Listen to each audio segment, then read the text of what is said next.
Hi, Bob Barron again, talking to you. We've been in a class, a media class at Pitzer College on the Claremont campuses there this semester, and the last book we were assigned to read for our class, which is called Learning from YouTube, is a book with that name, but it's a video book, and you can even look at this yourself if you want to. It's online, of course, but we had to look at that thing, and I did look into it, several times. It's rather complicated, I would say.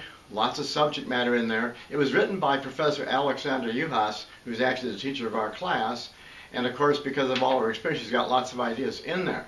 And so we were supposed to look and then select something to comment about or make some reaction to. And so what I settled on was the one about censorship.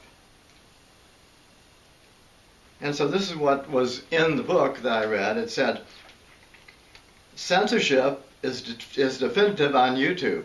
Although YouTube is usually heralded as a democratic space, users routinely service the corporation by flagging contents whenever it strays from the comfortable confines of the hegemonic.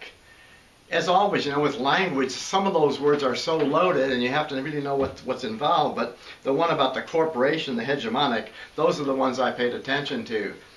And so I looked, and my own opinion, just looking at this stuff, is I've only been on YouTube for a couple of years, whereas professors been on for 10 years now. I don't see much evidence, at least in my use of it, the last couple of years and even more recently during the semester, of much censorship. Instead, what I see is a very permissive space with lots of stuff on there that you would never have seen even just a few years ago, I believe. And so I have a slightly different idea. I did email these ideas to the professor, and she told me, remember, what's been taken away you can't see, of course. And so we have to understand these words she wrote were written a few years ago, and so when I look at today, I don't know what was used to be on there. But what I did look at was, looking for some kind of censorship. So I noticed that there are still really terrible videos about wars, even the recent ones, Vietnam War, and then more recently the Iraq War, and those kinds of things. And because that word hegemonic, you'd think if there was a hegemony in our government, they would have pulled that stuff off or tried to censor it, but they didn't. And of course, there's lots of other stuff on the side. That's really the basis for my ideas, my thinking. Strangely enough, I looked and see what was being censored in any way, and what I found was there's one video I had used in a previous presentation, which is age restricted. And what it means, of course, is that only certain people of a certain age, I think it's above age 18, may see this. And what it's called, I will write this when I post it on my channel. It's called Napalm Girl Phan Thai Kim Phuc. And that's by Tu Dovas. There's several on that, relating to that particular girl. But that one is age restricted. And of course it concerns the Vietnam War, because that war, part of the war is in Cambodia, but that's what it's about, because this is such a horrific evidence of what was going on. So that one I think has been somewhat censored, but for an idea that certain people shouldn't see this. And that, again, I don't knock and even make a judgment on that. But I find, strangely enough, what I discovered on YouTube was you can see several versions of Hair, H-A-I-R, which is a musical that came out in 1968 for most of us to look at.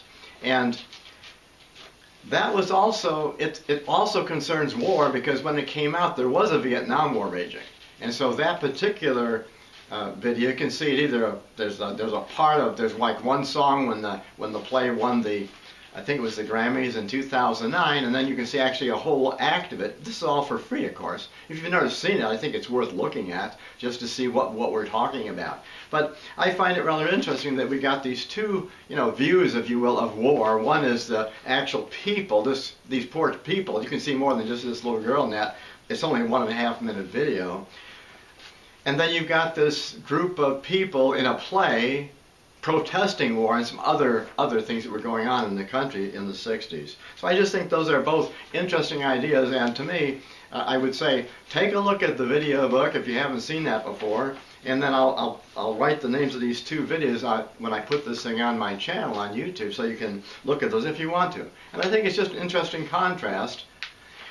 We're learning stuff, right? That's what we're really in the class. We're learning. Believe me, I have been learning, but I have something else to tell you. But that's the end of this one right now. Thanks for looking, as always. Bye bye.